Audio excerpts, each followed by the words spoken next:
থানার সামনে গেটের সামনে আমরা আছি। আর এ পর্যন্ত নিয়ে যে নিরাপত্তা আনসার বাহিনী থেকে শুরু করে আমাদের সেনাবাহিনী পর্যন্ত যারা এই নিরাপত্তা দিয়ে যাচ্ছে।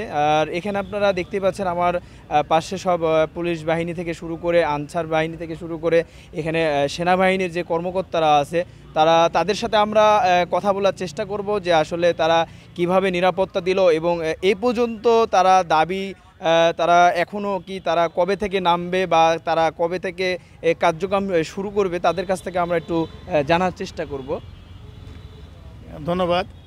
আপনারা জানেন যে বাংলাদেশের ৫ তারিখের উদ্ভূত পরিস্থিতিতে আমরা মাঠ পর্যায়ে যারা পুলিশ কর্মকর্তা ছিলাম তারা কিছুটা আতঙ্কগ্রস্ত হয়েই আমরা থানার কার্যক্রম স্বাভাবিক কার্যক্রম হতে ব্যাঘাত ঘটেছে এবং আমাদের এই রাজশাহীর আরএমপির পোবা থানায় এখানে কোনো রকম কোনো সমস্যা হয়নি এবং এখানে আমাদের স্বাভাবিক কার্যক্রম থানার ভিতরেই আছে এবং আমাদের দেশের গৌরব সেনাবাহিনীর সদস্য আনসার তারা তারপর দিন থেকেই আমাদের থানা অবস্থান আছে 10 জন সেনাবাহিনীর এবং 10 জন আনসার ছিলেন এবং আমার 52 জন অফিসার ফোর্স সকলে থানায় উপস্থিত এবং আমাদের আজ থেকে গত 3 দিন আগে থেকেই থানার স্বাভাবিক কার্যক্রম চলমান আছে।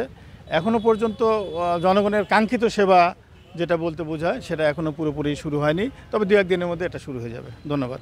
আর বিষয়টা হলো যে এখনও অনেক যারা কনস্টেবল থেকে নিম্ন স্তরে যারা আছে তারা একটা আতঙ্কের মধ্যে আছে, সেই জায়গা থেকে আপনি এখানে কি বলতে চান? না, আতঙ্ক থাকা স্বাভাবিক, এটা ঠিক হয়ে যাবে, এটা ধীরে ধীরে ঠিক হয়ে যাবে, কোনো সমস্যা হবে না ইনশাল্লাহ।